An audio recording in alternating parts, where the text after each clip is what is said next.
Wait wait wait, अगर आप Canada का वर्क परमिट या इमिग्रेशन चाहते हैं तो ये वीडियो आपके लिए है। वीडियो एंड तक देखिएगा, तमाम क्वेश्चन इसमें है।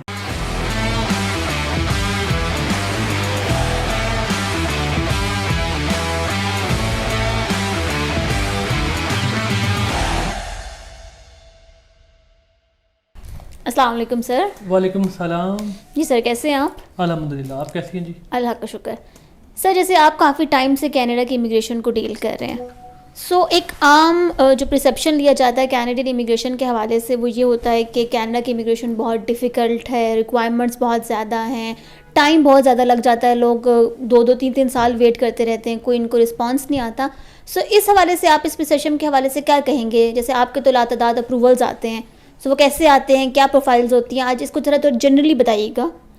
थैंक यू मैम, जज़ाकल्लाह। क्लाइंट्स के भी डेफिनेटली ये क्वेश्चन है कि इमिग्रेशन बड़ी स्लो होती है कनाडा की। देखें, कनाडा में 100+ प्रोग्राम है इमिग्रेशन के, वर्क परमिट के।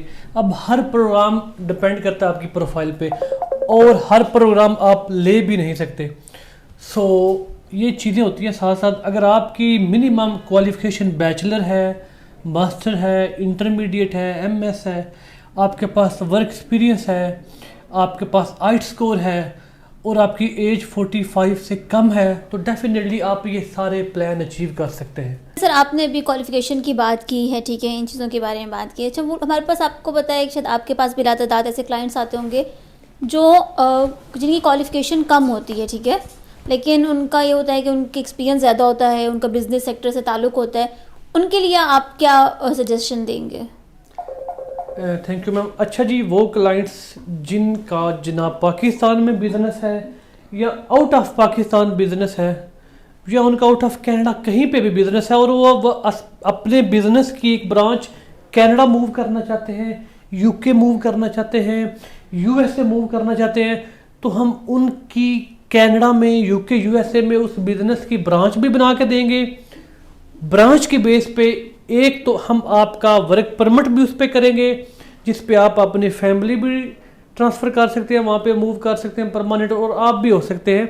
और आफ्टर 1 ईयर, आफ्टर 2 ईयर आपको इमिग्रेशन मिल सकती है और आप उस बिज़नेस की अपनी एक ब्रांच भी फिजिकली वहाँ इन तमाम कंट्रीज में आप चला सकते हैं।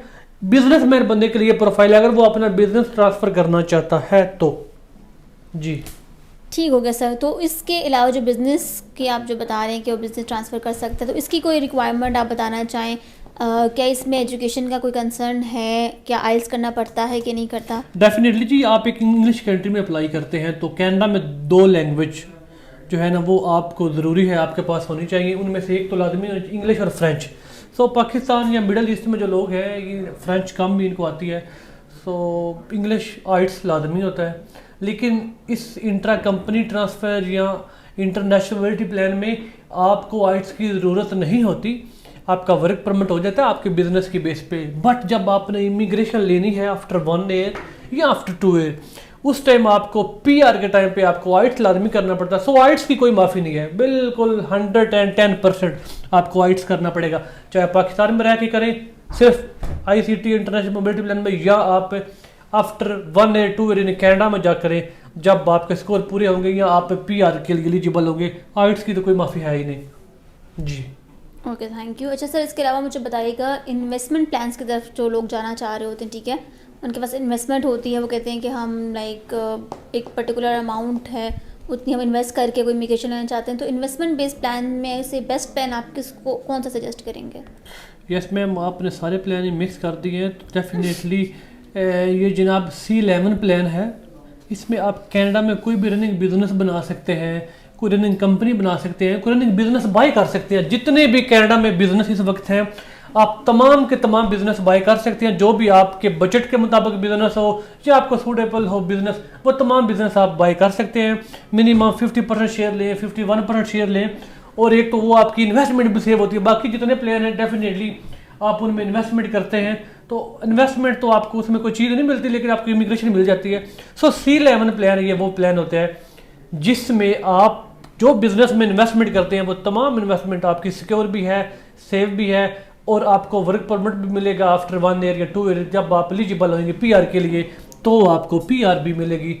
ये भी एक अच्छा प्लान है उन लोगों के लिए जो वाकई रियल में ही कनाडा में इन्वेस्टमेंट करना चाहते हैं, कोई भी कंपनी बनाना चाहते हैं, बिजनेस बनाना चाहते हैं, कोई कंपनी बाय करना चाहते हैं, वहाँ पे कोई रनिंग बिजनेस है उसको बाय करना चाहते हैं, तो C11 प्लान में वो अपनी तमाम तरह इन्वेस्टमेंट सिक्योर कर सकते हैं वो एस लॉ के थ्रू। इंशाल्लाह हमारी प्रोफेशनल इमिग्रेशन टीम अपनी तमाम तरह सर्विसेज उनको देती हैं, उनके बिजनेस क्रिएशन, उनको बाय करके देना, आफ्टर वर्क परमिट लेके देना, इमिग्रेशन लेके देना, आफ्टर 3 और 4 ईयर उनको सिटीजनशिप लेके देना, तमाम के तमाम प्लान एस लॉ उनको तमाम अपनी सर्विस दे सकती है और इंशाल्लाह देती भी है। जी मैम। ठीक हो गया। तो सर आपने जैसे अभी कुछ प्रोग्राम्स बताए हैं, ठीक है, सो रिजेक्शन का भी एक क्लाइंट का बड़ा कंसर्न होता है कि हमारी रिजेक्शन तो नहीं आ जाएगी, तो रिजेक्शन किन बेसिस पे आती है, कौन से ऐसे फैक्टर्स होते हैं जिनको पहले मद्देनज़र रखना चाहिए? Thank you ma'am. वैसे तो अल्हम्दुलिल्लाह जी हमारे किसी क्लाइंट बिजनेस इमिग्रेशन की कभी कोई रिफ्यूज़ल नहीं आई, सो हम फर्स्ट एक क्लाइंट ही वो चूज़ करते हैं, या क्लाइंट को जिसके पास तमाम वो डिटेल्स होती हैं उसी की केस लेते होते नहीं। सो सारे लूप होल उसमें इंक्लूड होने चाहिए, आपके माइंड में ये क्वेश्चन होने चाहिए लाजमी डेफिनेटली, तब भी आप अपना डॉक्यूमेंटेशन अच्छे से प्रिपेयर कर सकते हैं। सो 2-4 वजूहत होती हैं जिनकी बेस पे आपका इमिग्रेशन रिफ्यूज़ हो सकती है। नंबर 1, जो आपने इंफॉर्मेशन दी हो अपने बिजनेस की या अपनी एजुकेशनल डॉक्यूमेंटेशन की या आपने अपने वर्क एक्सपीरियंस की, सो वो इन्फॉर्मेशन राइट हो, 100% फेक ना हो बिल्कुल भी। अगर वो आपकी इन्फॉर्मेशन राइट है, ठीक इन्फॉर्मेशन है, तो बिल्कुल भी नहीं हो सकती। सेकंड, अगर आपके पास कोई क्रिमिनल रिकॉर्ड आप पे है पाकिस्तान में, आउट ऑफ पाकिस्तान, तो फिर भी चांस हो सकते हैं। अगर आप का कोई वीज़ा रिफ्यूज़ है, इमिग्रेशन रिफ्यूज़ है किसी भी इंग्लिश कंट्री में, जिस तरह अगर आप कनाडा में अप्लाई कर रहे हैं तो USA, UK, ऑस्ट्रेलिया, न्यूजीलैंड से कोई आपका वीज़ा रिफ्यूज़ है, या आपका कनाडा से कोई वीज़ा रिफ्यूज़ है और उसकी डिटेल आपने हमें प्रोवाइड नहीं की।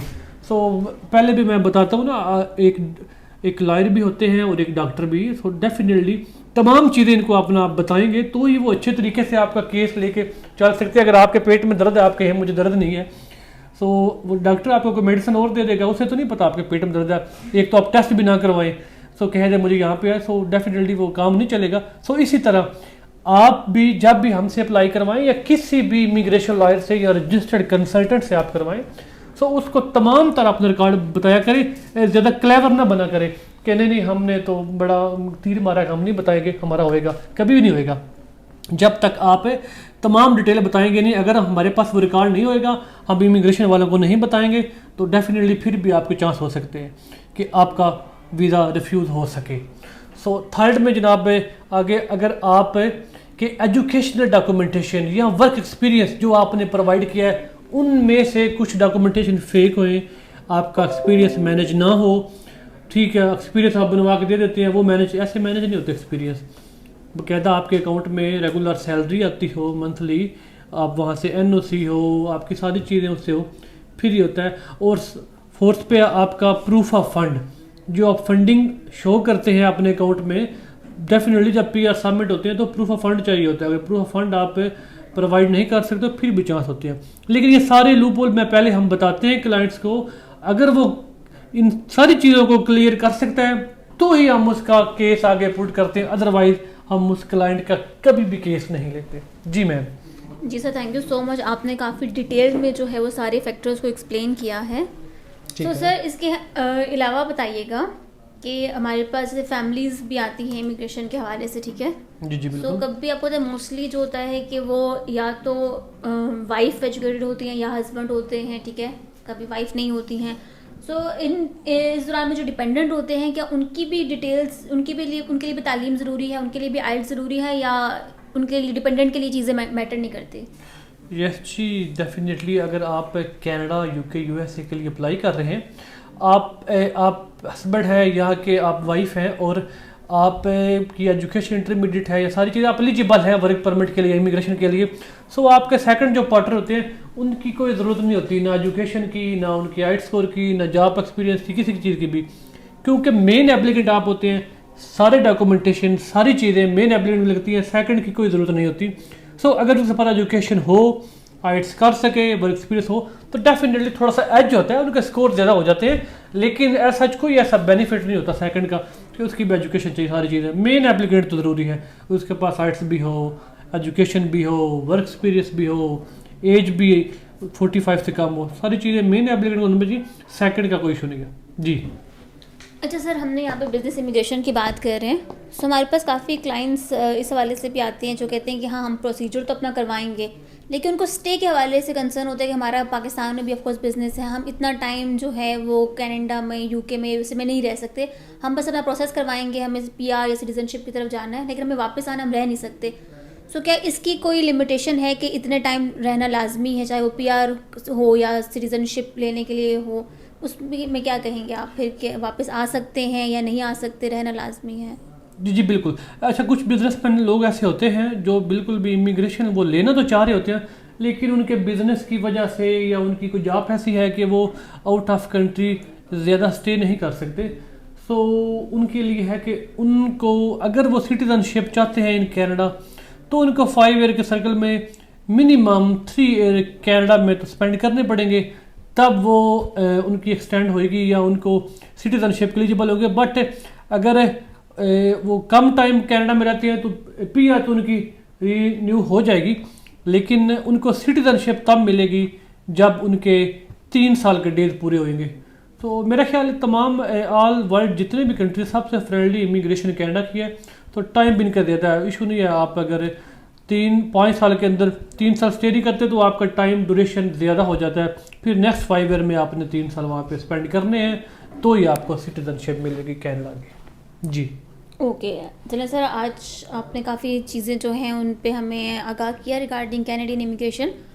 सो अब मज़ीद सवालात के लिए चलिए कि फिर नेक्स्ट वीडियो में इंशाल्लाह आपसे पूछेंगे। Thank you. अगर आपको कोई भी डिटेल चाहिए तो आप एस लग्जरी इमिग्रेशन सोल्यूशन से कॉन्टैक्ट कर सकते हैं। हमारा यहाँ पे मोबाइल नंबर भी है, यहाँ टिकटॉक की आईडी भी है, इंस्टा भी है, फेसबुक भी है, तमाम पे आप मैसेज करें या आप हमारी वेबसाइट विजिट करें। जो भी डिटेल चाहिए हमारे professional immigration lawyer Canada, UK, USA, Dubai से आपको कॉन्टैक्ट करके तमाम डिटेल आपको प्रोवाइड कर सकते हैं। Thank you. जज़ाकल्लाह।